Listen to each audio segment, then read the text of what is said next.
Assalamualaikum warahmatullahi wabarakatuh. Halo, kembali lagi di Alifa Adirata Channel. Kali ini Miss Alifa bakal ajak teman-teman untuk field trip virtual ke museum yang ada di Kota Batam. Nama museum itu adalah Museum Raja Ali Al-Haji. Nah, museum ini itu adanya di Dataran Engku Putri atau yang biasa disebut juga sebagai alun-alunnya Kota Batam. Dan museum ini masih satu komplek dengan pusat pemerintahan Kota Batam. Jadi kalau kemarin di videonya Miss yang Mega Mall Batam itu cuma kelihatan dari luar, sekarang kita coba masuk ke dalam ya. Seperti apa sih Museum Batam atau Museum Raja Ali Al-Haji ini? Yuk kita masuk, jangan lupa tetap patuhi prokes ya.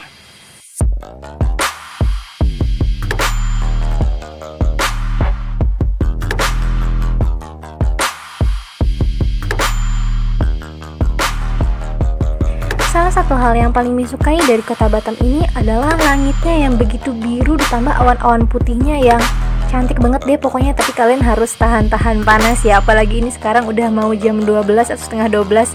Ini bener-bener tangangnya alias tengah hari banget, tengah poe banget sih kita kesini. Cuman ya emang baru bisanya datang jam segini, jadi ya udah deh. Oh iya, di sana kalian bisa ngeliat Mega Mall Batam, lalu itu pusat pemerintahan Kota Batam, dan di sana adalah Masjid Raya Batamnya. Sekarang ini kita masuk yuk, OTW ke museumnya. Panjang banget ya jalannya. Do you want to know? Menurut info yang Miss dapat sih, Museum Raja Ali Al-Haji ini adalah museum pertama yang ada di Batam dan baru banget diresmikan, tepatnya pada hari jadi Kota Batam yang ke-191, yaitu pada tanggal 18 Desember tahun 2020. Jadi masih muda banget ya museum ini tuh. Selain itu, gedung museum ini semula merupakan ex gedung MTQ Nasional pada tahun 2017 yang kemudian dialihfungsikan oleh Dinas Kebudayaan dan Pariwisata Batam sebagai museum, sampai akhirnya sudah terdaftar di database Museum Kementerian Pendidikan dan Kebudayaan. Biar nggak makin penasaran nih, yuk kita langsung aja masuk ke dalam museumnya. Biar nggak tersesat nih, kita ikutin ya stiker-stiker langkah kaki atau sepatu yang ada di museumnya. Yuk, assalamualaikum. Wow, udah ada petugasnya nih. Di sini juga udah canggih ya, udah ada alat pengontrol suhunya. Terus sebelum masuk kita juga dicek suhu, lalu harus menggunakan hand sanitizer, menggunakan prokes, dan mengisi data kita.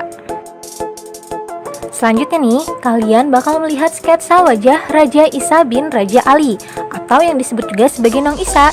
Jadi Nong Isa ini adalah orang yang diberi mandat oleh Sultan Abdul Rahman Muazzam Shah dari Kesultanan Lingga agar memerintah pada kawasan Nongsa dan wilayah sekitarnya pada 18 Desember 1829.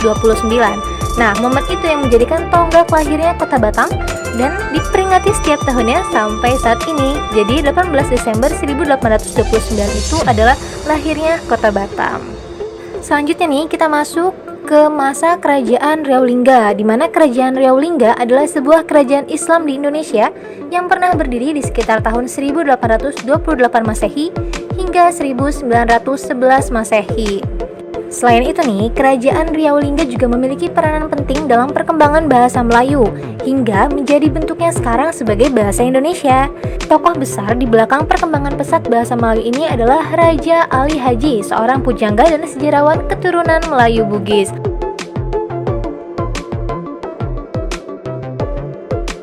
Di sini juga kalian bisa melihat sketsa para sultan dan peralatan dari masa Kerajaan Riau Lingga ini. Nah, salah satunya ini nih, ini adalah kupi, di mana kupi itu merupakan tempat untuk menyimpan perabotan yang kecil kayak jarum jahit dan sejenisnya. Lalu ada lagi pahar. Pahar ini sebuah nampan ya, untuk menyajikan makanan, biasanya dipakai untuk adat-adat pernikahan seperti itu. Jadi kalau ada yang menikah, makanannya ditaruh di tempat pahar ini gitu. Selanjutnya ada juga belanga, ya kalian tau lah, belanga itu tempat memasak sayur-sayuran atau menyimpan makanan yang berkuah di sini. Nah, yang satu ini adalah batu bata khas Batam, dan kalian harus tahu Batam itu terkenal banget loh sama batu batanya. Di sini kalian bisa melihat bentuknya dari embat-embat. Jadi embat-embat itu tempat untuk menyimpan air mawar, di mana air mawarnya itu nanti bisa jadi kayak aromaterapi gitu. Biasanya diadakannya di acara adat. Lalu ada kaki dian, di mana kaki dian itu adalah tempat untuk menyimpan lilin ya. Cantik banget deh bentukannya.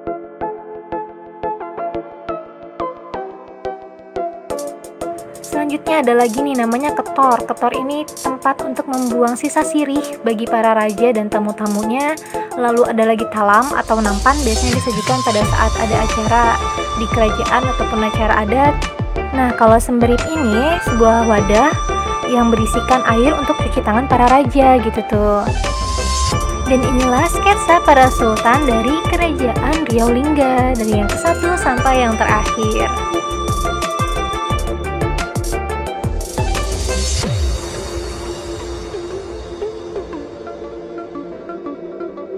Nah, lempengan besar yang mirip daun sirih ini disebut dengan cogan. Dan cogan adalah salah satu alat kebesaran atau regalia yang dimiliki oleh kerajaan Riau Lingga. Di mana pada masa itu kerajaan Riau Lingga itu mencakup Kepulauan Riau, Jambi, sampai ke Malaysia dan Singapura loh. Pada kedua belah bagian sisi cogan terdapat ukiran tulisan timbul dalam lambang huruf Arab tapi menggunakan bahasa Melayu. Selain sebagai alat peneguh legitimasi dalam proses penabalan atau pengangkatan seorang sultan, cogan digunakan juga dalam setiap arak-arakan setiap kali raja atau sultan keluar kerajaan ataupun memasuki balariung istana. Cogan juga merupakan tanda yang meneguhkan pemegangnya serta menjelaskan silsilah asal-usul kerajaan Kesultanan Riau Lingga. Selanjutnya, kalian akan memasuki ruangan di mana yang sebelah kiri menjelaskan tentang masa Nong Isa dan di sebelah kanan menjelaskan tentang masa Belanda yang ada di Batam. Seperti yang sudah Miss katakan sebelumnya nih di awal-awal, kalau misalkan Raja Nong Isa atau Raja Isa bin Raja Ali adalah penguasa atau juga bisa dikatakan orang yang pertama merintis cikal bakal Pulau Batam menjadi kota seperti sekarang ini. Raja Nong Isa juga merupakan penguasa yang pertama ada di Pulau Batam yang saat itu berpusat di Nongsa. Nah, Nongsa itu adanya di wilayah utara dari Pulau Batam. Dan kebetulan banget, Miss itu sama di Batam tinggal di sekitaran Nongsa. Aduh, ternyata itu suatu tempat yang sangat bersejarah banget ya. Baru tahu nih Miss sejarahnya. Di masa Belanda, kalian akan melihat foto dokumentasi dari para sejarawan ataupun ilmuwan yang melakukan riset untuk mencari benda peninggalan ataupun bangunan dari masa Belanda, dan ini itu adanya di Pulau Boyan. Pulau Boyan itu ada di Kelurahan Pulau Bulu, Kecamatan Bulang. Di mana di pulau tersebut itu masih terlihat bekas-bekas bangunan peninggalan Belanda seperti terowongan, penjara, tempat meriam, dan bekas rumah. Selain itu, pulau tersebut juga dijadikan sebuah markas oleh orang-orang Belanda pada masanya. Kemudian di sini teman-teman bisa melihat penampakan dari dua meriam yang ada di Museum Batam Ali Haji ini. Meriam ini didatangkan langsung dari Kecamatan Belakang Padang, Kota Batam. Menurut sejarahnya, meriam ini dibawa dari Pulau Bulu ke Belakang Padang sebagai ibu kota Kecamatan Batam pada dekade 80-an. Dan sejak itu, meriam bersejarah ini kokoh mengapit tiang bendera merah putih di kantor Kecamatan Belakang Padang. Dan ini menjadi sebuah catatan sejarah bahwa Belakang Padang mempunyai peran penting dalam sejarah pembangunan Kota Batam.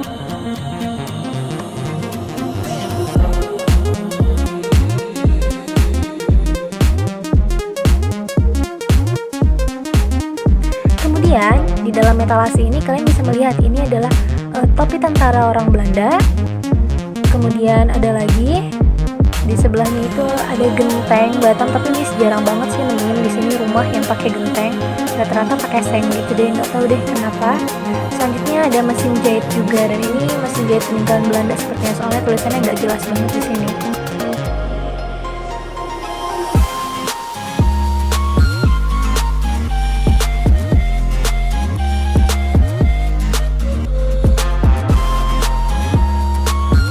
Di sini juga kalian bisa menemukan guci atau gerabah dari zaman Belanda. Kemudian ini juga ada peti atau bon. Jadi peti atau bon ini sama kayak koper ya. Cuman bedanya kalau si peti atau bon ini dibuatnya dari logam. Tuh lihat udah berkarat banget, tapi di dalamnya bagus banget sih.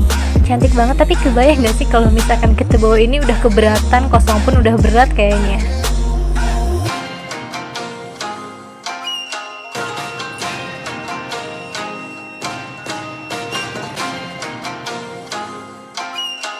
Setelah itu kalian akan melihat sepasang pakaian adat, tapi ini saya tahu ya ini pakaian adat dari mana, entah Melayu, Batam ataupun Kepulauan Riau. Yang jelas di sini cuman ada informasi tentang tepak siri. Tepak siri itu tempat logam khas Melayu untuk menyimpan daun sirih. Nah, disitu ada kayak topinya untuk yang laki-laki, warnanya bagus banget ya, cerah merah.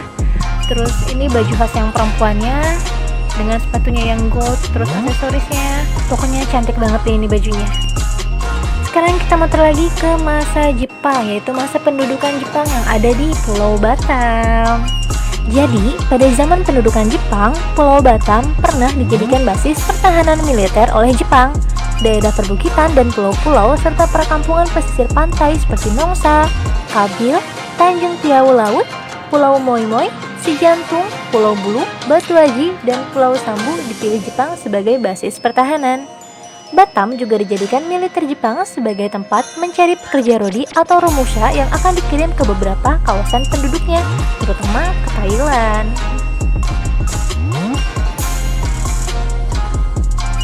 Dan di sini kalian bisa lihat ya, ada beberapa benda peninggalan dari masa pendudukan Jepang, mulai dari pergucian sampai perkeramikan. Pokoknya emang khasnya mungkin ya dari daerah sana, pergucian dan perkeramikan ini.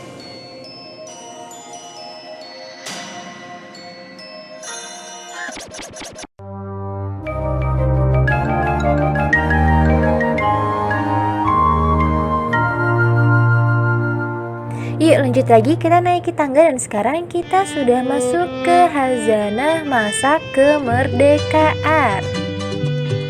Menurut informasi yang Miss dapat nih dari bpbatam.go.id, sebelum mendapat perhatian khusus dari pemerintah pusat, Batam merupakan sebuah pulau kosong berupa hutan belantara yang nyaris tanpa denyut kehidupan. Namun terdapat beberapa kelompok penduduk yang lebih dahulu mendiami pulau ini. Mereka berprofesi sebagai penangkap ikan dan bercocok tanam. Mereka sama sekali tidak banyak terlibat dalam mengubah bentuk fisik pulau ini yang merupakan hamparan hutan belantara. Biarpun saya pergi jauh, tidak akan hilang. Kemudian di sini kalian akan mendapatkan informasi tentang kembalinya tuh pendudukan Belanda ke Batam atau ke Indonesia. Hal ini terjadi 2 kali ya, dan sering disebut juga sebagai agresi militer Belanda 1 dan agresi militer Belanda 2. Agresi Belanda 1 itu terjadi di tahun 1946 sampai 1947, sedangkan agresi militer Belanda yang kedua terjadi di antara 1948 sampai dengan 1949. Di sini juga kalian akan tahu nih sejarah tentang konfrontasi dengan Malaysia. Jadi, konfrontasi itu adalah sebuah peristiwa perang mengenai persengketaan wilayah dan penolakan penggabungan wilayah Sabah, Brunei, dan Sarawak yang terjadi antara Federasi Malaysia dan Indonesia pada tahun 1962 sampai 1966. Pada tahun 1961, Federasi Malaya ini ingin menggabungkan Brunei, Sabah, dan Sarawak ke dalam Federasi Malaysia yang tidak sesuai dengan persetujuan Manila. Oleh karena itu, keinginan tersebut ditentang oleh Presiden Soekarno yang menganggap pembentukan Federasi Malaysia yang sekarang dikenal sebagai Malaysia sebagai boneka Inggris dan merupakan kolonialisme dan imperialisme dalam bentuk baru serta dukungan terhadap berbagai gangguan keamanan dalam negeri dan pemberontakan di Indonesia. Tapi ada juga nih yang berpendapat bahwa kampanye Pak Soekarno itu hanya dimotivasi untuk keinginannya menyatukan semenanjung Malaya dan seluruh pulau Kalimantan di bawah kekuasaan Indonesia dan untuk menyelesaikan konsep atau gagasan Indonesia Raya. Selama konfrontasi Indonesia dan Malaysia berlangsung, Indonesia secara terbuka menentang pembentukan Malaysia. Sejak saat itu, pemerintah Singapura mengatakan bahwa Indonesia kemudian mengirimkan orang-orang dengan tujuan menyabotase keadaan di Singapura dan Malaysia. Penyabot melakukan teror dan pengeboman di sana, sampai akhirnya puncak pengeboman terjadi pada 10 Maret 1965.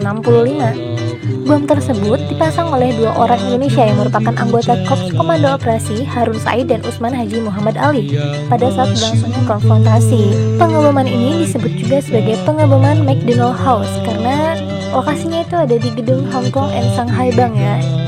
Pada akhirnya nih, Harun dan Usman divonis oleh Pengadilan Tinggi Singapura atas pembunuhan 3 warga sipil. Keduanya dihukum mati dengan cara digantung pada 17 Oktober 1968. Tetapi keduanya dianugerahi gelar pahlawan nasional oleh pemerintah Indonesia. Jadi di satu sisi itu bagi orang Singapura, Usman dan Harun itu adalah seorang teroris atau pembunuh, tapi di Indonesia mereka adalah seorang pahlawan nasional. Kemudian di sini teman-teman juga bisa melihat ya tempat-tempat yang sepertinya tempat bersejarah di awal kemerdekaan Indonesia. Tapi Miss kurang tahu juga nih karena nggak ada informasi yang cukup detail ya, cuman menjelaskan ini itu di Jodo, orang-orang Kampung Boyan tuh begini, ini begini. Tapi yang jelas sepertinya karena disimpan di Khazanah Kemerdekaan, berarti ini tempat-tempat yang bersejarah yang ada di Batam pada saat awal kemerdekaan.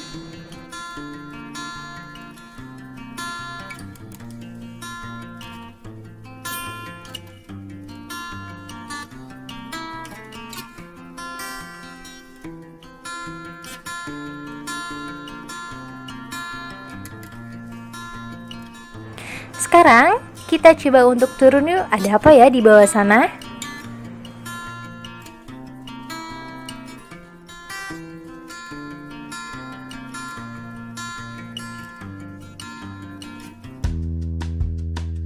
Di sini kalian bisa lihat permainan tradisional yang mulai dari telepon kaleng, ini juga bisa nih jadi sumber pelajaran IPA. Terus ada lagi patuk lele atau kita juga mengenalnya dengan gatrik. Terus ada apa ini? Gidoran bambu atau pepelotokan kata orang Sunda mah. Ada lagi enggrang batok kelapa, terus yoyo, terus keranjang. Ini biasanya buat angkut-angkut, terus ketapel. Apalagi ya coba. Ini ada perahu-perahuan nih. Nah perahu ini tuh namanya perahu jong atau jongjong. Ini tuh sebuah permainan tradisional dari Kepulauan Riau. Perahu ini nggak butuh awak buat berlayar, tapi dia hanya butuh angin dan siapa yang paling cepat maju dan itulah yang menang. Jadi kayak adu layangan gitu ya, tapi ini di laut. Selanjutnya ini juga ada meriam bambu. Kalau di tempat Miss ini disebutnya bebeludugan. Biasanya dimainin itu pas bulan Ramadan. Identik banget sih. Terus ini juga ada tikar pandan. Lalu oh ini maksudnya Khazanah Melayu ya. Lalu ini ada sasaungan. Bukan sasaungan, apa ya ini namanya? Namanya adalah kajang-kajang. Jadi kajang-kajang ini kayak sasaungan ya kalau di orang Sunda mah gitu tuh. Di sebelahnya kita akan menemukan perbatikan. Nih, di sini tuh ada wajan, itu tempat untuk melelehkan lilinnya ya. Jadi lilinnya itu buat warna ataupun corak-corak di kain. Ini contoh-contoh batiknya yang dari Kepulauan Riau, Batam dan sekitarnya. Sama kayak batik Nusantara yang lainnya ya. Terus di sini juga kalian bisa melihat cetakannya. Jadi batik itu nggak semuanya pakai cutting. Nah ini alatnya cutting, tapi ada juga batik yang menggunakan cap seperti tadi biar lebih praktis gitu. Selanjutnya kita masuk ke masa Ibnu Sutowo. Bapak Ibnu Sutowo ini merupakan Direktur Utama Pertamina dan Menteri Urusan Minyak dan Gas Bumi atau ESDM pada masa Presiden Soeharto. Nah, pada saat itu pula, Bapak Ibnu Sutowo ini ditunjuk untuk menjadi Ketua Otorita Pengembangan Daerah Industri Pulau Batam. Presiden Soeharto mengeluarkan Kepres nomor 74 tentang pengembangan pembangunan Pulau Batam menjadi daerah industri pada tanggal 26 Oktober 1971. Pada masa kepemimpinan Ibnu Sutowo, proyek pembangunan bandara di Pulau Batam sudah dimulai pada tahun 1974. Sementara itu, untuk memenuhi kebutuhan air bersih karena Pulau Batam tidak memiliki sumber air seperti sungai, maka harus membangun waduk untuk menampung air hujan yang selanjutnya akan diolah menjadi air bersih. Waduk yang pertama kali dibangun adalah Waduk Sai Harapan pada tahun 1969. Pembangunan sumber kelistrikan juga dimulai ketika Pertamina membangun lokasi pembangkit listrik di Sekupang dan Batu Ampar. Sedangkan untuk memudahkan transportasi pada masa Ibnu Sutowo juga telah dirintis pembangunan jalan dari Sekupang menuju Batu Besar. Sekarang kita beralih ke masa B.J. Habibie. Loh kok ada B.J. Habibie ya? Iya, karena B.J. Habibie juga merupakan pemimpin otorita Batam selama 20 tahun. Dari tahun 1978 hingga 1998. Jadi sebelum menjadi presiden, Pak Habibie ini menjadi ketua otorita di Kota Batam. Dalam masa kepemimpinannya, B.J. Habibie mampu membuat Batam berkembang sangat pesat, mengubah arah pembangunan Batam tidak hanya sekedar basis logistik Pertamina, melainkan mengubah Batam menjadi proyek nasional yang memberikan nilai tambah tinggi untuk kepentingan nasional dengan menjadikan Pulau Batam sebagai daerah industri berteknologi tinggi, perdagangan, ahli kapal, dan pariwisata. Terobosan paling terasa manfaatnya adalah pembangunan jembatan Barelang. Jembatan ini ikonik banget ya sama Pulau Batam. Nah, jembatan ini menghubungkan Pulau Batam dengan Pulau Nipa atau Pulau Ponton, Tampang Stokok, Galang, dan Galang Baru. Setelah terbangunnya jembatan pada tahun 1998, kehidupan masyarakat meningkat. Ekonomi, pendidikan, kesehatan, hingga gaya hidup pun semua berubah. Emang bener deh keren Pak Habibie ini, makanya Miss gak salah banget ngefans sama Pak Habibie. Pokoknya next time Miss bakal jalan-jalan ke Barelang harus nunggu waktu yang pas dan gak lagi panas-panasnya. Karena katanya belum afdol kalau ke Batam itu nggak jalan ke jembatan Barelang, jadi makanya Miss harus banget ini ke jembatan Barelang ini. Di sini kalian juga bisa melihat baju dinas dari Maijen TNI Sudarsono Darwo Suwinto yang pada saat itu beliau berpangkat sebagai bintang 2 dan beliau juga menjadi kepala badan pelaksana untuk mendampingi B.J. Habibie sebagai ketua otorita Batam pada masa itu. Di sini kita bisa lihat ya penampakan lokasi dataran Engku pada tahun 1998. Ini petanya nih ya. Nah, yang ini adalah Masjid Agungnya Batam atau Masjid Raya Batam. Ini adalah bukitnya WTB, tapi belum ada WTB-nya. Terus udah begitu, itu adalah kantor wali kota Batamnya. Itu Mega Mall. Terus ini tuh alun-alunnya nih, dan kita tuh di sini nih. Museumnya itu di sini, belum ada tahun 98.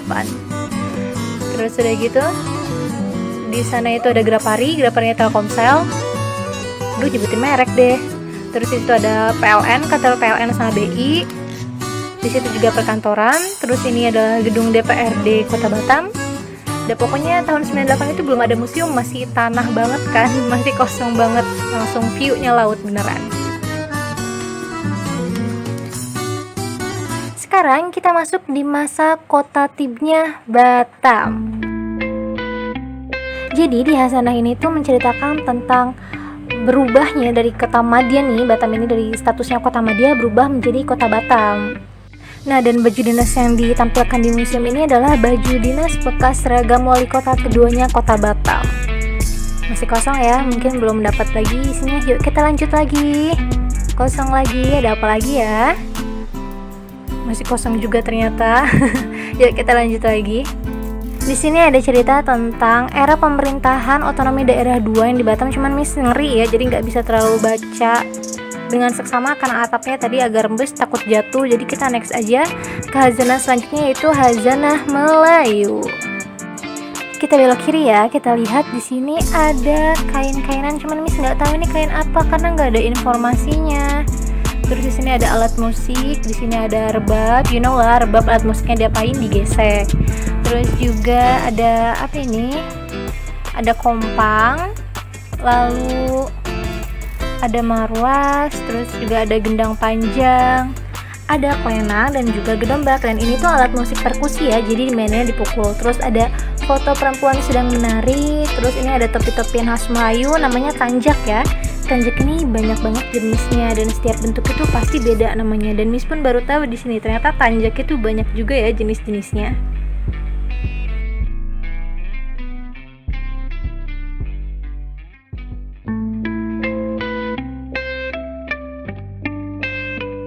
Di sini juga ada sebuah gambar yang memperlihatkan Bapak Wakil Wali Kota yaitu Am Sakar Ahmad.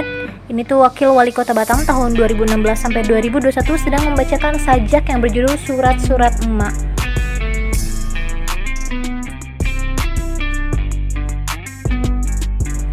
Selanjutnya kita bisa lihat lagi alat musik. Di sini ada gong yang dipukul.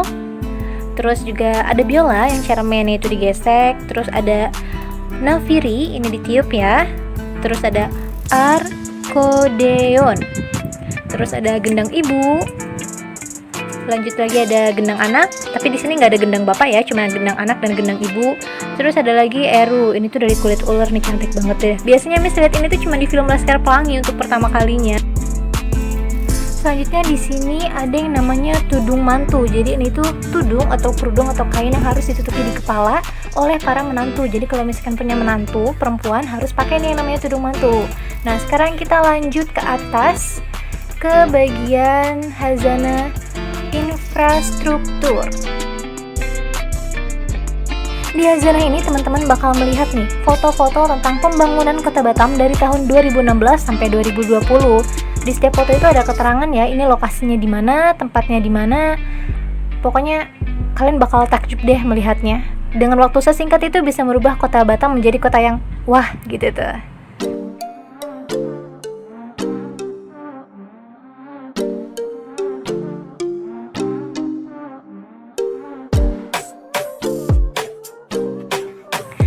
kalau di sini kalian nggak usah kaget kalau misalkan nemuin logo tentang MTQ Nasional ini, karena memang awalnya seperti yang Miss bilang, gedung ini itu adalah gedung ex MTQ Nasional.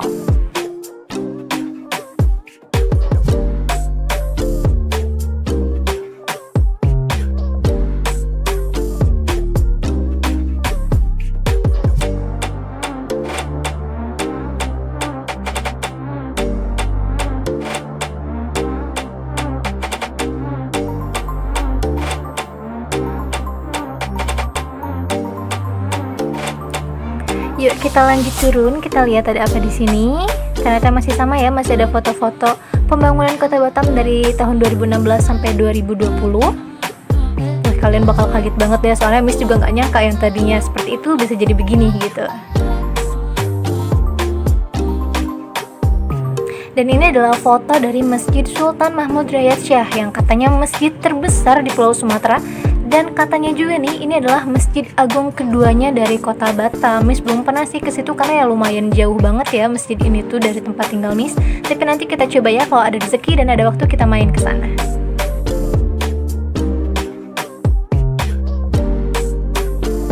Dan yang ini adalah miniatur dari Pulau Batam. Keren banget kan? Sebenarnya Pulau Batam itu kecil, bisa lah mungkin dalam waktu 2-4 jam kita mengelilinginya. Tapi ya harus tahu jalan dulu dan harus kuat-kuat duduk di kendaraan. Oh iya, Miss mau ngasih tahu nih, kalau misalkan di Batam itu kan ada bandara. Letak bandaranya itu ada di sini nih. Ini bandaranya. Dan dari bandara itu ke rumah Miss lumayan deket sih. Nah, di mana ya rumah Miss? Nah, di sini nih. Gak jauh lah dari bandara. Pokoknya itu tempat tinggal Miss. Jadi Miss itu ada di utaranya Pulau Batam atau di daerah Nongsa ya. Jadi sekitar sinilah rumah Missnya. Jadi kalau di sini nih, ke belakang, ke daerah sana itu tuh udah ketemu sama negara Malaysia, deket banget deh. Terus udah kayak gitu dari sini nih, kita juga bisa ngelihat Malaysia dan Singapura. Jadi bener-bener 3 titik negara lah di sini itu.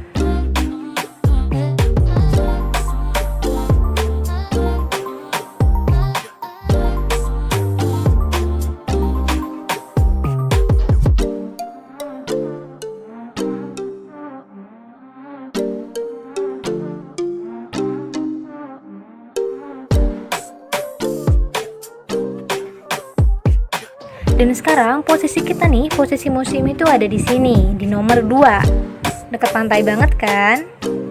Tapi kalian tenang aja, walaupun deket pantai, Batam itu aman kok. Karena Batam itu ada di luar ring of fire atau cincin api. Jadi kemungkinan untuk kena tsunami-nya itu kecil gitu tuh.